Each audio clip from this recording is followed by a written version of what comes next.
Перед нами чемпион 8 спортивных игр народов Республики Саха-Якутия, который проходит в селе Баругонцы на дистанции 5000 метров. Поделись сегодняшним забегом, как прошел бег.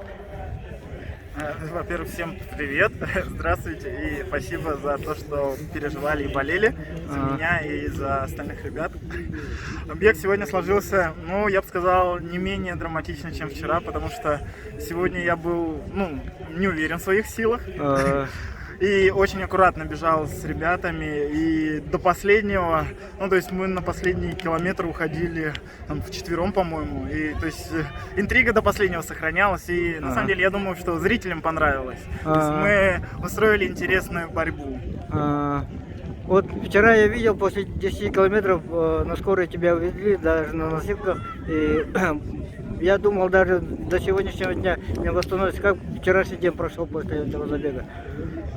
Да, меня увезли на скорой в больницу, но врачи хорошо все сработали. Я там пролежал часов 6, меня откапали, восстановили, можно так сказать, я там поспал.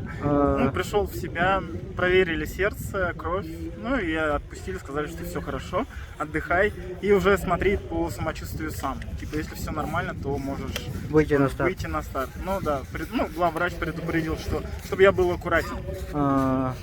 Какие мысли были после вчерашнего бега?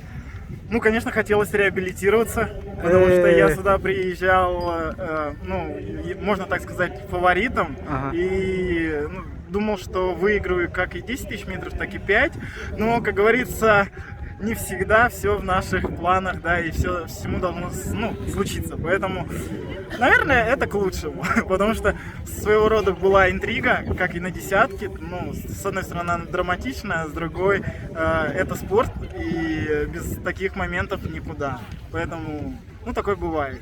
И сегодня тоже до последнего не было понятно, кто выиграет, потому что, ребята понимали, что я не сильно свежий, и каждый пытался выйти. Например, очень здорово, что Мирослав Бурнашов, тоже с Салданского района, он вышел за 2 километра и взвинтил темп и начал убегать вперед. То есть потом вышел Джулстан Елисеев, тоже начал убегать вперед.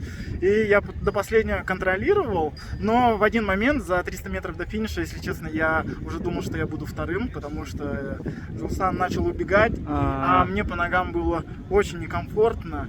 Но трибуны скандировали, подгоняли, и вот я уже рассказывал, что ребята с других районов все за меня переживали, все кричали.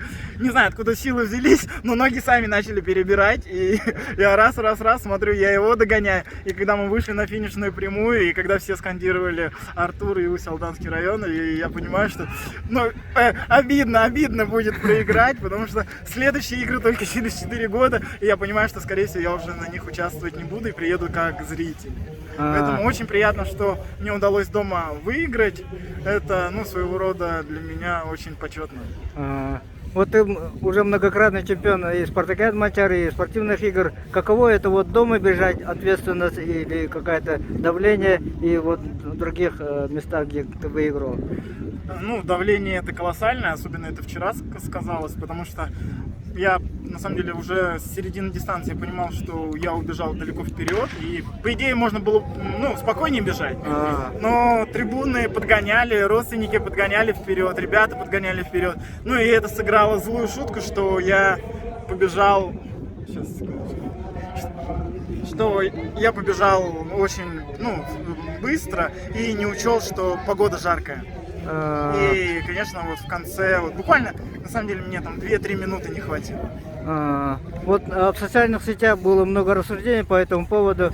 Тебе лично что-нибудь такое написали? Слова поддержки, может быть? Конечно, если честно, у меня телефон до сих пор там просто, не то, что он разрывается, но очень много сообщений, как друзей из Москвы, Санкт-Петербурга, из других городов. Очень много от родственников все написали о том, что как здоровье спрашивали. И, конечно, это очень здорово и поддерживает. И поэтому отчасти мне сказали, что я могу не выступать сегодня, но я понимал, что если я себя неплохо чувствую, то я обязан. Утром проснулся, как себя почувствовал тогда? Сон как прошел? полночи не спал, переживал. После того, как... Ну, конечно, все равно в голове прокручиваешь и вчерашний момент. Анализировал. И я понимал, как сегодня будет, поэтому было, да, ну, волнительно. Ну, спасибо за прекрасный момент сегодняшний на дистанции 5000. Ты своим присутствием украшаешь всегда вот такие крупные соревнования. Дай тебе, Бог, еще много побед. Спасибо. А я бы хотел сказать спасибо всем болельщикам и своему району за то, что в меня верят и поддерживают. И я это всегда ощущаю. Спасибо. Спасибо.